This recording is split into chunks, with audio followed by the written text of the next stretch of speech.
Praise the Lord guys. आज मैं आपके साथ एक नया रेवलेशन आपके साथ शेयर करूँगी जो इन दिनों में गॉड ने मुझे दिया। आई नो दैट कुछ दिनों से मैंने कोई भी वीडियो नहीं पाया, तो काफ़ी दिनों से मेरा मन था न्यू वीडियो बनाने का। तो आप रियली अधिक से अधिक बहुत जन को शेयर करें कि ये वचन जब भी कोई सुने और आशीष को ग्रहण करे, क्योंकि रियली ये सांस वो के ये वचन जब भी जाते हैं तो रियली जे बिना फ्रूटफुलनेस के वापस नहीं आते ना।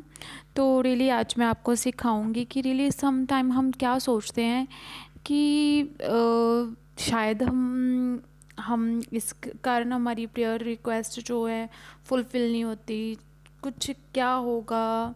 हम तो सब कुछ करते हैं, फास्टिंग करते हैं, प्रेयर करते हैं और सब कुछ करते हैं, लेकिन क्या ऐसा हो सकता है। तो आज मैं आपको बताऊंगी वो ऐसा क्या है कि जिस कारण आपकी प्रार्थना का रिज़ल्ट नहीं आता ना, जहाँ फिर क्यों हम बेचैनी में रहते हैं, क्यों हम उसी सोच में रहते हैं कि ऐसा हो भी सकता है, क्या ऐसा पॉसिबल है। जो प्रॉमिसेस गॉड ने किए क्या ये रियली फुलफ़िल होंगे मेरी लाइफ में। क्या सच में अभी घर में इतनी गरीबी है, इतनी टेंशन है, क्या सचमुच में ये गरीबी दूर हो जाएगी, सचमुच में हमारे घर में बीमारी दूर हो जाएगी, सचमुच में कमज़ोरियाँ हमारे घर में से जा सकती हैं ना। तो ऐसी बातें अगर आपके मन में आती हैं तो आज का वचन रियली आपकी लाइफ में आपके भीतर एक नया फेथ भरने वाला है। ठीक है, तो सबसे पहले मैं आपको लेकर जाऊंगी गलातियों में 5th चैप्टर के 1 में। ठीक है, कि परमेश्वर क्या चाहता है हमारे जीवन में। परमेश्वर कहता है मसीह ने स्वतंत्रता के लिए हमें स्वतंत्र किया है, अंत इसी में स्थिर रहो और दासत्व के जुए में फिर से ना जुटो। देखो पौलुस ने ये बात क्यों कही कि दासत्व के जुए में फिर से ना जुटो। क्यों कहा? क्योंकि रियली वो जानता था, वो एक स्पिरिचुअल जन था और जानता था कि फिर से लोग वो अपनी दासत्वता की लाइफ को याद करते हैं, स्मरण करते हैं।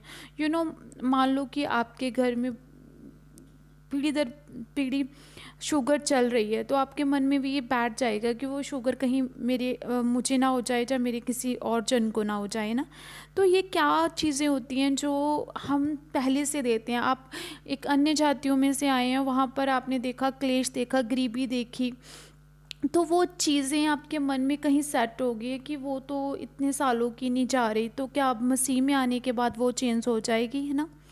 तो क्या होता है, वो दासत्वता के जुए में आप फिर से पढ़ते हो, लेकिन परमेश्वर नहीं चाहता। परमेश्वर कहते देखो जब मेरे पास आप आते हो तो आप फ्रीडम में आ जाते हो, आप फ्री हो जाते हो। आप किसी भी जुए, गरीबी के, बीमारी के, कमजोरियों के जुए, किसी भी नॉनसेंस कि बच्चा होगा या नहीं होगा, ऐसे किसी भी जुआ जो है आपके ऊपर कार्य नहीं करता। जब हम मसीह में आ जाते हैं ना, तो सम टाइम क्या होता है, हमें कोई पर्सन ऐसा कह देता है कि शायद तूने ऐसा किया इसीलिए तुझे ब्लेसिंग नहीं मिलती, तूने ऐसा कर लिया होगा। सम टाइम इर्द गिर्द हमारी इतनी इवल वॉइसेस होते हैं, वो हमें कहते रहते हैं क्या मिला तुझे चर्च जाकर, ये काम तो तेरा हुआ नहीं, क्या मिला तुझे प्रार्थना करके ना। तो ये क्या होता है, मन में बेचैनी पैदा करती है। तो परमेश्वर कहता है कि देखो मैंने तो तुझे स्वतंत्र किया, तो वो अभी क्या करना, उस स्वतंत्रता को आपने मेंटेन करना है। ऐसा ना हो कि बेचैनी और दासत्वता की क्रूरता में फिर से आप पड़ जाओ। दैट आपको पता है इसराइलियों को, है ना, परमेश्वर ने कहा मैं अब्राहम, इसहाक, याकूब का परमेश्वर हूँ और मैंने जो वादा याकूब के साथ किया मैं आपकी लाइफ में फुलफ़िल करने वाला हूँ। और मैं यहोवा मेरा नाम है और मैं तुझे वो भाग दूंगा। कौन सी भाग देने की बात कर रहा है परमेश्वर? वो भाग, वो कनान देश जहाँ दूध और शहद की नदियाँ बहती हैं ना। इन दिस सेम मैनर हमें भी ये सोचना चाहिए, हमें भी ये समझ होनी चाहिए कि परमेश्वर हमें कहता है कि मैं तेरा यहोवा, तेरा परमेश्वर, मैं वो परमेश्वर हूँ जो तुझे ऐसी लैंड में देना चाहता हूँ जहाँ बीमारी नहीं, गरीबी नहीं, टेंशन नहीं, बोझ नहीं है, कमज़ोरियाँ नहीं हैं, कुछ भी ऐसा नहीं है। ठीक है, कोई भी समझौता नहीं है। परमेश्वर कहता मैं तुझे ऐसी लाइफ देना चाहता हूँ ना।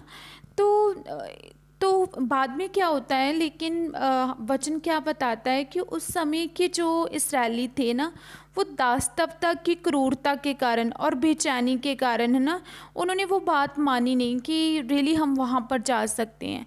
इसलिए हमें ज़रूरत है कि उस दासत्वता को अपनी लाइफ से दूर करने की। हमें ज़रूरत है आज भी हर तरह की जो बेचैनी है उसे अपनी लाइफ से बाहर निकाल देने की। तो हमें करना क्या चाहिए? परमेश्वर ने कहा कि देखो, अगर आपको लगता है मूसा ने व्यवस्था दी थी ना, अगर कोई व्यवस्था के कारण व्यवस्था दी थी कि पाप ना करना, कि जो व्यवस्था है वो हमें बताती है कि पाप के विषय में ज्ञात करवाती है ना। तो लेकिन जब अब्राहम किस रीति से धर्मी ठहरा, क्योंकि उसने विश्वास किया था कि हाँ, परमेश्वर मुझे आकाश के तारागण के समान बच्चे दे सकता है, धरती के भालू के किनकों के समान, और ये बात ही उसके लिए धर्मी ठहरी थी ना। तो परमेश्वर कहता है कि हम जो लिखत के कारण धर्मी नहीं ठहरते। हम धर्मी कैसे ठहरते हैं? परमेश्वर के अनुग्रह के द्वारा। हम धर्मी कैसे ठहरते हैं? जब हम आशा रखते हैं कि अच्छी चीज़ें हमारे साथ होगी। हम धर्मी कैसे ठहरते हैं? जब हम फेथ करते हैं, जब हम विश्वास करते हैं कि हाँ, इस रीति से हम ब्लेस्ड हो सकते हैं। जैसे इसी 5 के 5 में लिखा है, क्योंकि आत्मा के कारण हम विश्वास से आशा की हुई धार्मिकता की बाट जोते हैं। ठीक है, तो हम आशा करते हैं। यकूब ने क्या किया था? उसने सेम ये आशा की थी कि रियली चाहे बच्चे भेड़ें जो काली हैं लेकिन ये वाइट बच्चे देंगे, चितकबरे बच्चे देंगी, ये धारीदार बच्चे देंगी। उसने इमेजिनेशन की। आप अपने जीवन में कितनी बार गुड इमेजिनेशन करते हो?